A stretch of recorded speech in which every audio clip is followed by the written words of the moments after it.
नमस्कार साथियों, मैं सागर आपका स्वागत करता हूं हमारे चैनल प्राचीन भारत में। मैंने आप सभी को बता दिया था इस चैनल को बनाने के पीछे का जो कारण है, वो कारण ये है कि हम इतिहास में दबे हुए कुछ तथ्य आप सभी के सामने लाएंगे। तो इतिहास की ऐसी एक पंक्ति, ऐसी एक लाइन जो इतिहास में बड़ी प्रचलित है, मैं आज आप सभी के बीच में वो लेके आया हूँ। तो क्या थी इतिहास में वो प्रचलित लाइन?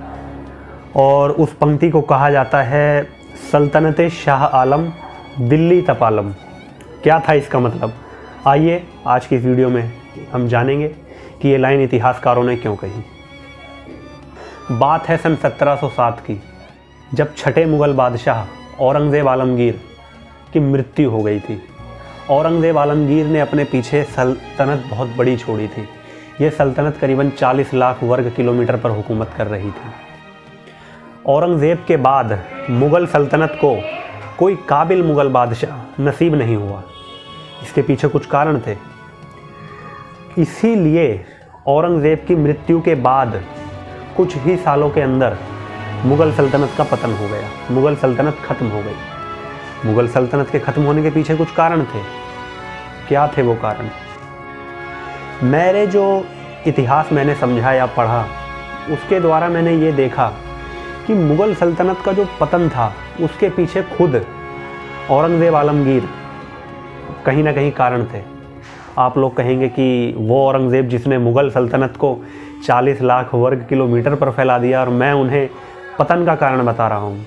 तो पतन का कारण औरंगज़ेब खुद इसलिए बने क्योंकि अपनी मृत्यु के बाद औरंगज़ेब आलमगीर अपने पीछे कई सारे मुग़ल सल्तनत के दुश्मन छोड़ के गए। मुग़ल सल्तनत के दुश्मन इतने क्यों बन गए? क्योंकि आप पीछे जाके देखें तो शाहजहाँ से पहले अकबर, जहांगीर, ये सारे लोग, इनके समय में मुग़ल सल्तनत को इतनी परेशानियां नहीं आई। तो औरंगज़ेब आलमगीर की मृत्यु के बाद ये परेशानियां क्यों आई? ये परेशानियां आने के पीछे जो कारण था वो थी औरंगज़ेब द्वारा बनाई गई पॉलिसी, जो उसने पॉलिसी भारत में लागू करी थी। पूरा भारत इस्लाम के परचम के नीचे, उसके परचम के नीचे और लहरा रहा था। उसने शरिया कानून पूरे भारत में लागू कर दिया था। मुग़ल बादशाह औरंगज़ेब इतिहास का सबसे कट्टर, धार्मिक रूप से कट्टर बादशाह था। उससे पहले के जो बादशाह थे, शाहजहाँ, जहांगीर, अकबर, ये सभी थोड़े उदारवादी थे। ज़्यादा नहीं पर थोड़े उदारवादी थे। पर औरंगज़ेब धर्म के मामले में बिल्कुल भी उदारवादी नहीं था।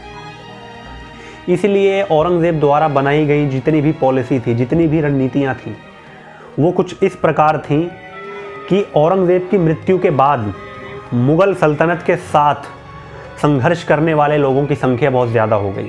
सारे राजे रजवाड़े अपने आप को आज़ाद घोषित करने लगे। सल्तनत शाह आलम दिल्ली तपालम। बात है सन 1760 की, जब मुग़ल बादशाह शाह आलम द्वितीय मुग़ल सल्तनत की गद्दी पे विराजमान थे। ये गद्दी अब सिमट के दिल्ली से लेके और पालम के बीच में रह गई थी। इसीलिए इतिहास में ये पंक्ति कही गई कि सल्तनत शाह आलम दिल्ली तपालम। ये वही मुग़ल साम्राज्य था जो किसी समय में पूरे भारत पर हुकूमत के सपने देख रहा था, और आज ये मुग़ल साम्राज्य दिल्ली से लेके और पालम के बीच में सिमट गया था। इसके पीछे कुछ कारण थे। इसके पीछे कारण आंतरिक थे, तो कुछ कारण बाहरी थे, तो कुछ कारण राजनीतिक भी थे।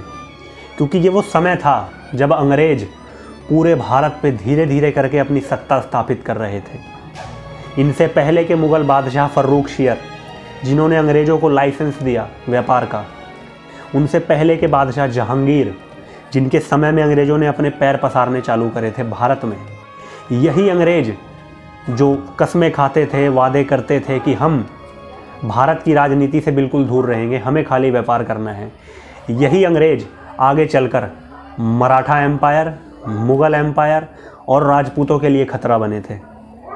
इतिहास केवल इतिहास नहीं है, इतिहास शिक्षक भी है कि हमें क्या करना चाहिए और क्या नहीं करना चाहिए। वही अंग्रेज जो व्यापार के मकसद से आए थे, आगे चल के उन्होंने सत्ता स्थापित कर ली थी। बंगाल के नवाब से लेकर दिल्ली का बादशाह उनको सलाम ठोकता था। अंग्रेज़ों ने ऐसी हुकूमत दिल्ली में और पूरे भारत में काबिल कर ली थी। इतिहास बहुत गहरा है। 1857 में हुए गदर में मुग़ल बादशाह, जो आखिरी मुग़ल बादशाह थे, जिनका नाम था बहादुर शाह ज़फ़र, जिनका आप आज लाल किले में जाएंगे तो वहाँ ज़फ़र महल के नाम से एक महल भी है जो अंग्रेज़ों ने पूरा नहीं होने दिया। ये मुग़ल सल्तनत के सबसे कमज़ोर बादशाह थे, और सबसे कमज़ोर बादशाह होने का कारण ये नहीं था कि वो शारीरिक रूप से कमज़ोर थे या क्या था। कमज़ोर का मतलब था उन पे ना अब सेना थी और ना सेनों को देने के लिए कोई वेतन था। उनके पास कोई सल्तनत भी मौजूद नहीं थी, उनके पास केवल लाल किला ही रह गया था। जो सल्तनत किसी ज़माने में भारत पर हुकूमत कर रही थी, आज वो सल्तनत लाल किले में सिमट के रह गई थी। इसके पीछे मैं कारण समझता हूँ मुग़ल बादशाह जो औरंगज़ेब के बाद गद्दी पे बैठे, वो इसका कारण थे। उनके द्वारा बनाई गई रणनीतियाँ, अंग्रेज़ों पर ध्यान न देना, अपनी मस्ती में लगे रहना, स्त्रियों के पीछे घूमना, बिना वस्त्र के दरबार में आ जाना, नग्न होकर दरबार में घूमना, ये मुग़ल बादशाहों को शोभा देने वाली चीज़ें नहीं हैं।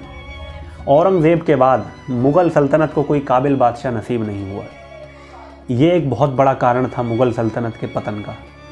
औरंगज़ेब द्वारा बनाई गई नीतियाँ खुद मुग़ल एम्पायर पर भारी पड़ी। उसका कट्टरवादी सोच मुग़ल एम्पायर पर भारी पड़ा।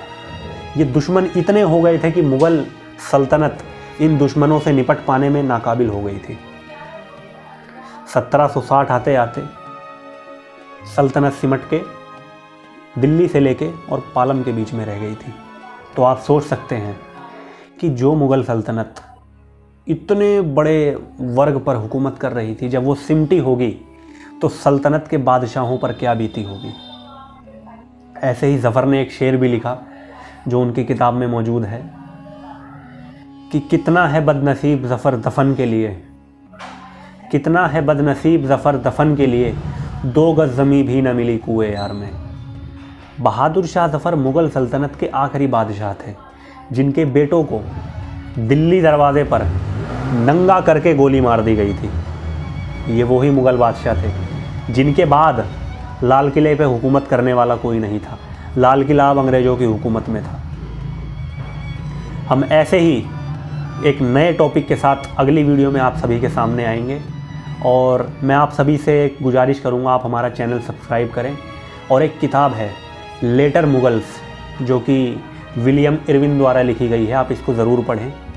और एक किताब है बेगमात के आंसू, आप इसको भी ज़रूर पढ़ें, क्योंकि इसमें मुग़ल एम्पायर के तबाही की पूरी कहानी इस किताब में आपको देखने को मिलेगी।